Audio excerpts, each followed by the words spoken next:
Hi everyone. Have you ever walked away from a conversation feeling like your brain just broke? You know something happened, you felt hurt, but somehow you ended up apologizing or questioning whether you imagined the whole thing.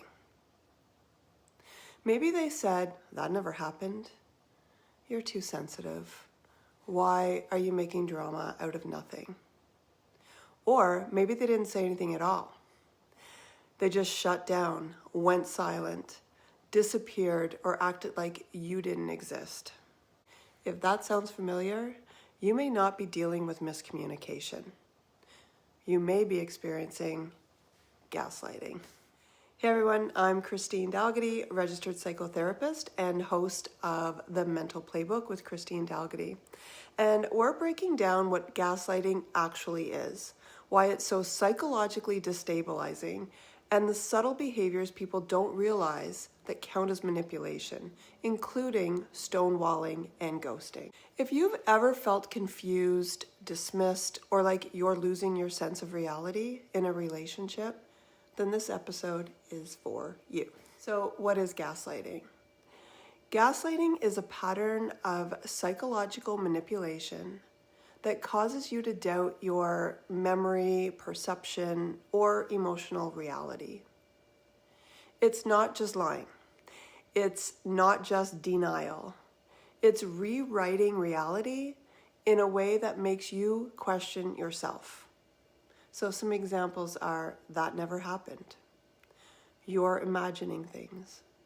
You're overreacting. You always twist everything. You're the problem. Over time, you may start trusting their version of events more than your own. So, some more examples of gaslighting behaviors. Gaslighting isn't always loud and obvious. Sometimes it's subtle and indirect. So here are some behaviors that can function as gaslighting. A lot of these we don't actually think about as gaslighting, but they are. Stonewalling. When someone shuts down, refuses to engage, or gives you the silent treatment when you try to address an issue, that's stonewalling, that's gaslighting. This can make you feel invisible, desperate for resolution, and unsure whether your concerns matter. Ghosting. Suddenly disappearing without explanation, especially after emotional closeness or conflict. This leaves the other person with unanswered questions and often blaming themselves. Your brain tries to fill in the gaps, and maybe people conclude, it must have been me. I must have said something or done something. Deflection. Turning the focus back onto you whenever you raise a concern. So you say, I felt hurt when you canceled. They respond, well, you do things that hurt me too. Now your original concern disappears. Blame shifting. You bring up something painful and somehow you end up apologizing. Minimizing. That's not a big deal. You're making something out of nothing. Your emotional experience gets dismissed. Rewriting history. Denying conversations, promises, or events that clearly happened. Why these behaviors are so destabilizing, let's talk about that for a second. Humans need closure and emotional resolution. Stonewalling and ghosting remove that. Your nervous system stays activated, searching for answers. You may replay conversations, check messages repeatedly, or obsess over what went wrong. This isn't weakness. It's your brain trying to restore clarity. Gaslighting disrupts your sense of safety and predictability. Some signs that you may be experiencing gaslighting: you constantly second guess yourself. You feel anxious before bringing things up. You rehearse conversations in your head over and over before they happen. You apologize quickly just to keep the peace, even if you have nothing to apologize for.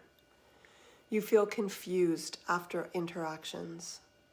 You wonder if you're too much. You don't recognize yourself anymore. So here's how you can respond. You don't have to win the argument to protect your reality. So some helpful responses to that are, I remember it differently. We don't have to agree. I'm not comfortable with how this conversation is going.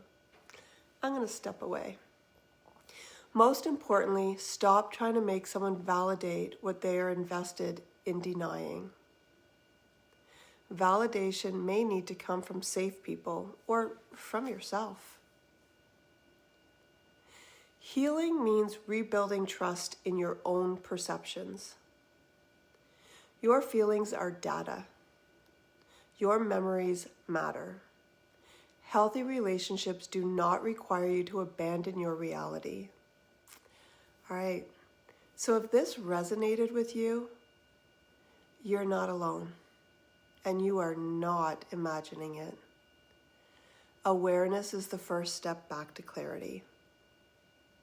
If this video helped you, subscribe to our YouTube channel, to Doggy Counseling and Psychotherapy, this channel, for some more Mental Playbook podcasts, and for some therapist-informed tools for emotional health, relationships, and healing. All right, I'll see you next time, and take care of you.